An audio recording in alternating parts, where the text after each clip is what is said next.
It is yet another amazing day that the Lord has given unto us to rejoice and be glad in. Welcome back to Marriage and Bliss, right here on Elevate TV, where we are advancing kingdom lifestyle. Today is a wonderful, wonderful, wonderful day, and we have an amazing couple together with us today that we want to know their journey. We have not had time to listen to people's journey, but today we have people that are here that you know on different arenas. And this day we want to just open a new portal of their lives that has not been spoken much of. So without much further ado, I want you at home to help me invite these wonderful people that are here in our studios this evening to just speak of their journey. Karibuni sana. Asante sana. Yes, welcome to Marriage and Bliss. Yeah. Here we work on restoring God's order in marriages and relationships and making sure that lives are affected out there. And I believe your story will help someone out there to understand something new that they didn't know. So karibuni sana. I would like to give you a chance to just introduce yourselves. Wanasemanga ladies first, sijui kama kwa familia yenyu inakuanga hivyo, but I give you the opportunity. They say ladies first but men before. Ona venye nakubali. But otherwise, my name is Danny. Most people call me Danny Gift, but Nganga Daniel is my name, born again, and I love the Lord so much. And I have a Gift with us in the house, so I'm Danny and she's Gift. So maybe she can introduce herself. My name is Laurie Sirere, or Mrs. Danny Gift, or Mrs. Daniel. I'm a born again Christian, and a fellowship at Life Church International. So finally, you guys know where the gift comes from, yeah? So you knew Danny Gift, but today you have known you knew Danny. Yes. Now you know the gift. So I want us to just go right into it. Most people do not know or did not know that Danny Gift is married. So now I know everywhere there is two sides of a story, especially when we ask the critical question. How did you meet? Where did you meet? And I know it starts, kuna ile short version na kuna long version. So today, let me start with the lady and see her version There of are how always you two met. sides of a story. There's- The lady side of the story. and then the man's side of the story. All right, so let's hear the lady sides of the story. We met at Gathering of Champions. That is on 2016 or 2016, right? Yeah, 2016. Yeah. Hapa nje. Nje ya Gathering of Champions. In their Gathering of Champions. Yeah, he had a suit color blue. You remember even the color? Yeah. Okay. And then he just said hi, like, hi. Yeah. That is where it began. Yes. And finally here you And are. he never gave me transport to go back home in the evening after gathering. Oh my So goodness. I've never eaten his fare. Sijai kula fare yake. Hujawahi kula fare yake. You know, Peter, Yes. the question was, where did we first meet? Not how we knew each other. Yes, So I can concur that's where we first physically met. physically. Yes, met, but we had known each other through online. Okay. So I got to invite her for the Gathering of Champions because after we talked online, I told her, by the way, we have this fellowship that we usually have every Thursday at Kenya Cinema called the Gathering of Champions. So, and I remember at that time, you know, we were at a campaign, you know, to make sure we bring young people at Kenya Cinema because like an year or so we had transitioned from, you know, Nasiko Chambers, you know, Mr. T, who is the lead pastor of Gathering of Champions, and now to Kenya Cinema. So we had a campaign and we need to bring people, you know, so any opportunity I got to know someone. And I got to know her through Instagram. So, you know, and I was like, by the way, every Thursday we have this form. So she come Thursday and she came. So when we met, I was like, hi, you're Laurie, yes, let's go to church. So immediately after service, my assignment ilikuwa imeisha. So Assignment ilikuwa kumleta kanisa. ilikuwa kumleta church. Finally So alifika. I never saw her after the service. We never met. So yeye usema kama hiyo siku alikuwa anategemea fare yangu ya kwenda home. Angeenda home. Either way alikuwa aenda tu home tu, like ni vile tu Means of transport. my assignment was to bring her to church. So Instagram can land you a wife. I know there's always a two sides of this story, but the truth is it was on early December in 2015. I usually do a recap of my online, social media sites. So I was checking all the hashtags that are the gift, because people hashtag me, or maybe tunaenda place, they take a photo, then they hashtag, hey, with my brother than a gift. So I come across this post. A lady amepigwa picha kwa nyasi, alafu amesema, thank you my bro, Dani hashtag Dani gift. Then I don't know this lady, I've never met her. Alafu the name was Asha Masai. So I'm trying to recall, where have we met? And then she's calling me bro. Thank you, my bro, that he gave. Then so I DM'd her nikamuliza, hey, I came across this. Na ilikuwa ni March, na mimi na check December. So I came across this post, WhatsApp. Ananiambia, I even don't know you. Sir, ananiambia, how come did you hashtag me? Ananiambia, I was new on Instagram. So I didn't know how to use Instagram, so I was putting a different hashtag. Ikakuja hashtag Dani gift. I didn't know how to edit, so and that's how we get to know each other. Wow. Leo hashtag Dani gift. And your hashtag Dani hashtag gift. And your gift. And your gift. Wow, that is quite a story. Yes. So out there, people out there, the young people, hashtag inaweza kukupatia bibi. Unaweza jipata tu hivyo out of nowhere. And actually God uses different arenas to bring different people our way. Na huwezi jua which one he will use to actually bring a wife or a husband for that matter to your doorstep. So now you have met Gathering of Champions. Na ndugu amepotea. So did you continue for 6 months? Yeah. So he got lost for 6 months. No, I used to come to Gathering of Champions. But you never got the opportunity. Yeah, so nilikuwa namuona hapa kwa madhabahu akiminister. And then later on, that's when aliona pictures Gathering on Facebook, and then he was like, are you still attend Gathering of Champions? Nikamwambia, yeah, even Kesha, I always come. So that's when we started talking again. So you rekindled whatever was there before. The hashtag continued. The hashtag continued. So from there, how has your journey been before now getting married? Your dating journey, because that is where most of the alterations come. Zile vitu nyingi hubadilika hapo. Either you know that this is the person I'm going to live with for the rest of my life, or you know this one is a no. So for you, your journey, Dani Gift, how has it been before, when you first was taken by the angels and she never saw you again, to the moment where you asked her out? One thing you need to know, that for men, we are colorblind, but we will never miss out on a light skin. True. True. Me noticing her in the midst of many photos on Facebook, and I can recall Gathering walikuwa natupa more than 300 photos at once. So, and I'm like, wow, she still attends Gathering. So I got to at least talk to her, because I had her number, and being a long time hatujaongea, so we started talking. Now, the honest part of me was that I was not ready for marriage. But so I saw a nice lady, so I decided to ask her for an out and for a date. We tried for 1 year. It didn't work because I wasn't ready. For her, she was ready. For her, she was totally committed into it. Mi bado nilikuwa usanii kijana boys. Settling down was not part of my priorities. And this is whereby most people go wrong. That they want to get into a relationship without certain priorities, or without being vocal on some boundaries or some expectations. So to me, I never met her expectations, because to me, I wasn't ready to meet them. And I wasn't ready to set a boundaries or give a direction of where are we going with this. So blindedly we were in a relationship.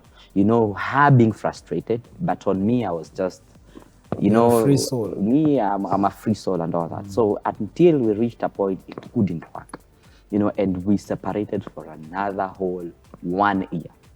So you dated for 1 1 year, year. separated another whole Whole 1 1 year. Wow. You know, and I tried even to move on. I tried to do things. I tried to, you know, until I came back to my senses. Remember the prodigal son?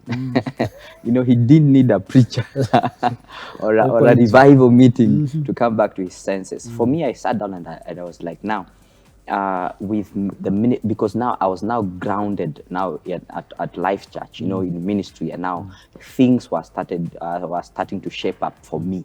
You know, a clear vision, a clear direction of where God is taking me. And this was a very vital decision for me to settle down in marriage. And I tried to look for, you know, they say you would try here and there. And for me, I remembered there was a lady. There was someone somewhere. Now, this 1 year, she has transitioned from gathering, and now she's a member of Life Church. Wow. Gone through discipleship, and now Fully fledged baptism member. and now a fully registered recognized member. Mimi then nilikuwa kuja gathering naenda Nakuru Church.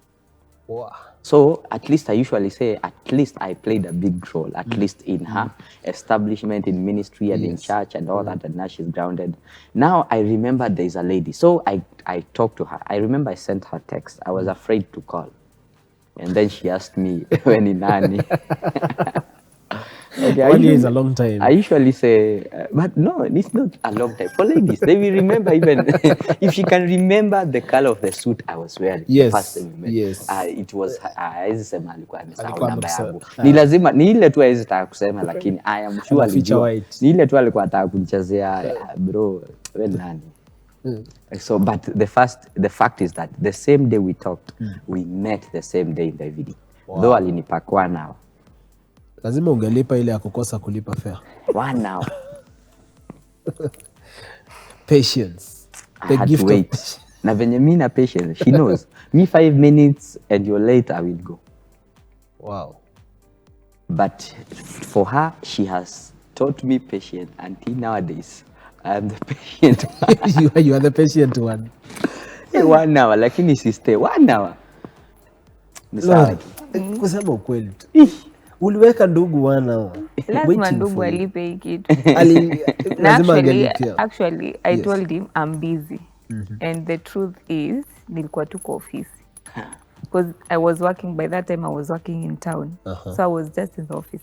And the place alikuwa ameniambia we meet is just a walking distance.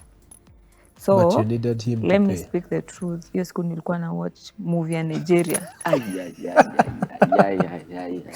So nikajiambia mi siwezi achia hii movie katikati na kesho boss ako sita watch. So mi If nika your watch man don't ikaisha. afford, you are the reason why I got seated in 1 hour waiting for her. Waiting Which for was you a in good Nigeria. thing. You see, she developed the fruits of patience.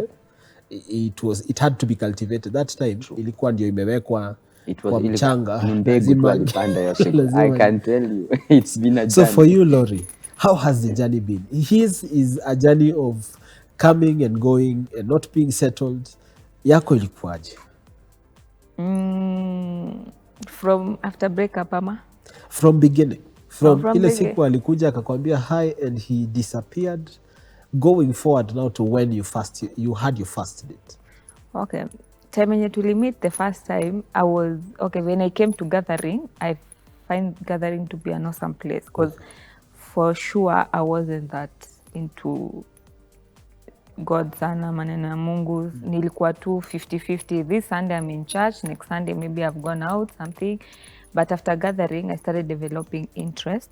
And I decided mi sikuombewa na mtu niokoke. I did the repentance prayer by myself kwa nyumba tu. Capture na Holy Ghost. Yeah. So I purposed in myself that I'll be coming to Gathering of Champion.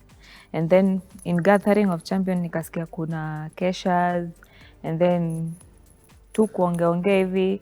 I used to talk to Vero, but even I never knew Vero was sister at Mr. T. So akaniambia kuna kuanga na church hapa on Sunday. But before that, before even when we started talking that 1 year, nilikuwa naendanga church fulani hapo University way, but it wasn't a serious church. Kisha. So one day in service nikamtext nikamwambia manze mimi sisikii church ikiwa fiti.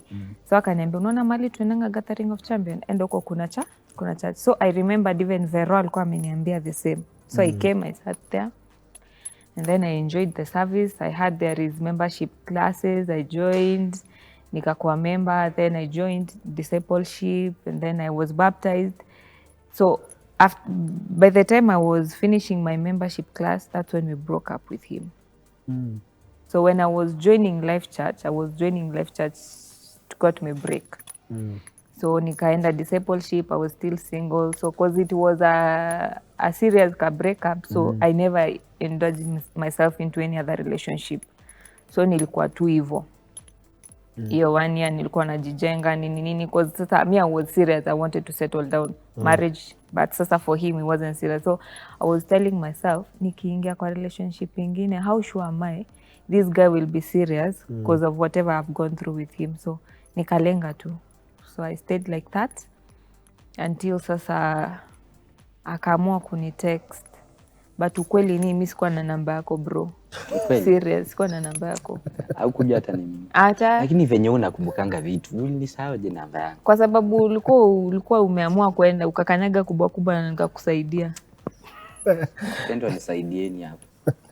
So for you two, it was a journey. One can easily tell that the journey has developed, and there's chemistry. There's a way you two connect that you don't normally see in many people. So has it been very easy connecting the way you have connected, or has it taken unajua kuna wale wanasemanga imechukua mkono wa Bwana. Connecting is not very easy, but for some it is just a click and you take one step just after another and another, and you find that you know this person well enough to say that hapa amekasirika, ukiona Dani amefanya hivi amejam. So how has the journey been in learning one another, kusomana? One, for me, I wouldn't say we were a perfect people coming together into marriage. It's just that we, with time, we learned, to appreciate our differences. And because me, I'm from a very religious background, then coming into limelight through music, so I became very loud and outspoken. For her, she was very calm, very shy. Then me, I had a cycle, especially a lifestyle of, as a young person, you can decide right now you go to Mombasa and go. No question asked. So me, I was a free soul. I would do anything, anytime without thinking twice. And now here I meet a lady who's totally different of me. There are some restrictions and actually I would say a part of the biggest friction that we had, me and her, was the place of decision making. Because yeye ako composed, yeye ni mtu very critical in making decisions. Yeye anafikiria plan, understand, they decide. Mimi ni tuende tukienda tutajulia mbele. Then I had this clique of friends. Mimi nilikuwa na boys club. It was hard for me to balance between her and the boys club. And I remember one time, in the series of quarrels and fights. Niambia unajua hii boy class wameniokolea sana. Hata kabla to meet tumekuwa na ile and follow. So how do I push them away, and give you attention? So my point is that it was not easy. But with time we got to at least appreciate our differences. So we had to compromise some of the things so that we can come together, agree, make decisions. And yeye ni mtu ule wa akiona nini anakupea time. The leadership of influence. She doesn't need to tell you to do it. Yes. She will just find a way of how to influence you until you find yourself doing it.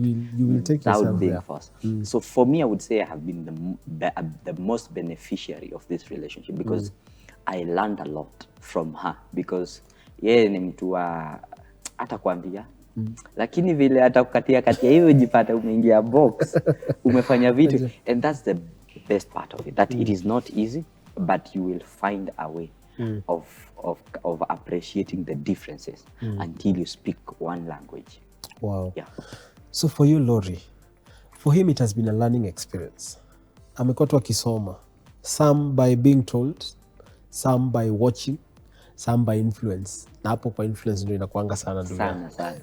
So for you, being that you are well organized, you want your things planned, kama ni kwenda Mombasa, tell me 1 week in advance so that I plan everything. Not And 1 him week, ni 1 wale month. watoka twende. 1 month, not 1 week. So for him ni watoka twende. How have you been able to wrap yourself around him and his character because he's again a musician, a celebrity. So yeye ni anaweza toka apate mtu anamnunulia lunch na ende. So for you it has been I believe it has been a journey. Yeah.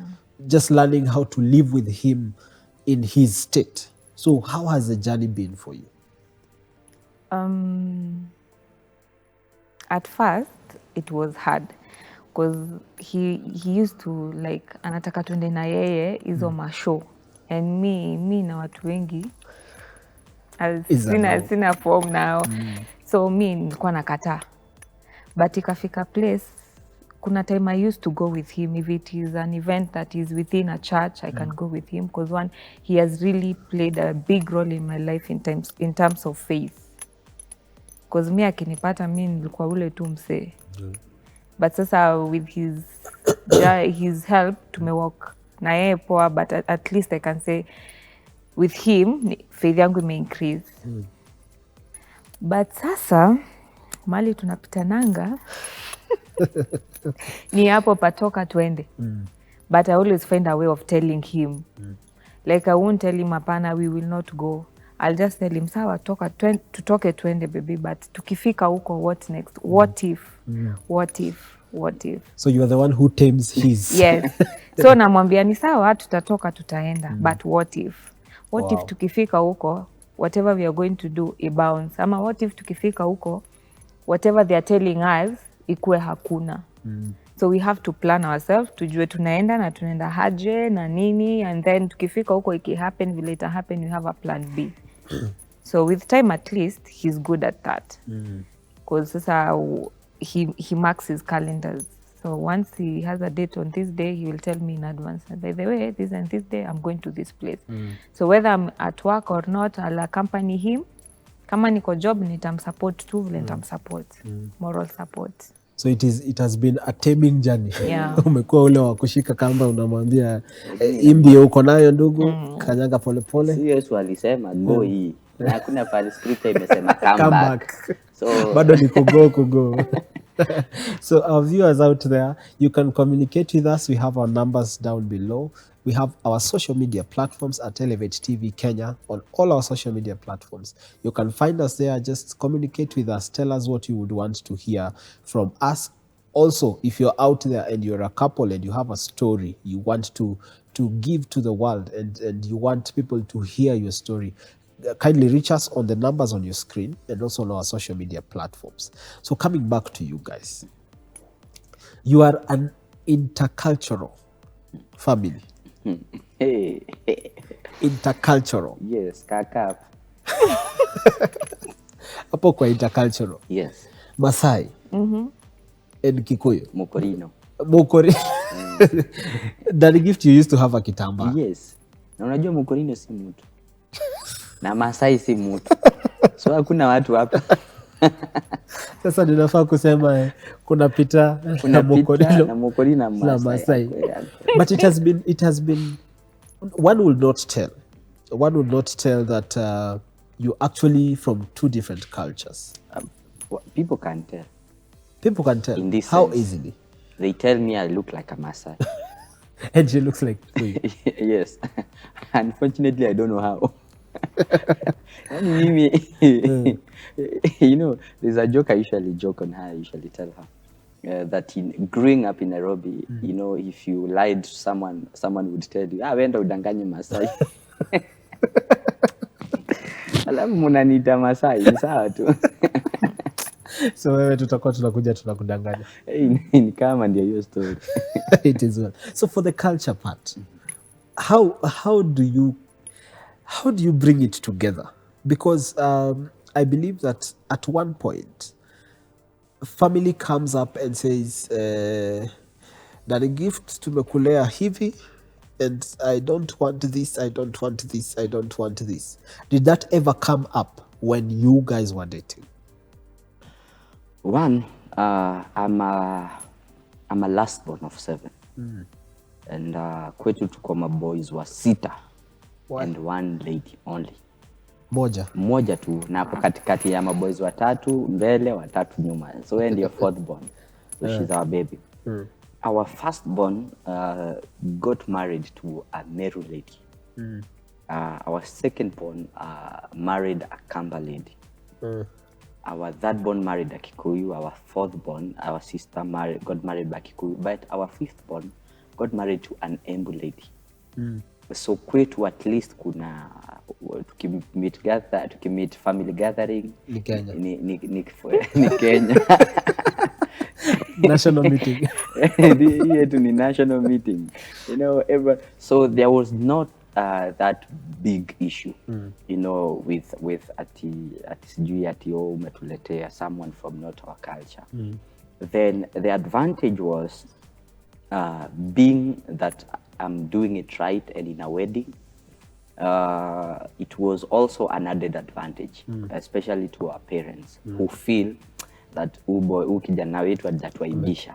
At least naweza leta wamama wa chama wakaimbe kwa harusi ya mtoto wangu. So it wasn't an issue kwetu. Me bringing her and introducing her, because she was the only lady. Coming from a religious background, kwetu sijaipeleka dem, because hata kuonekana na dem ni dhambi.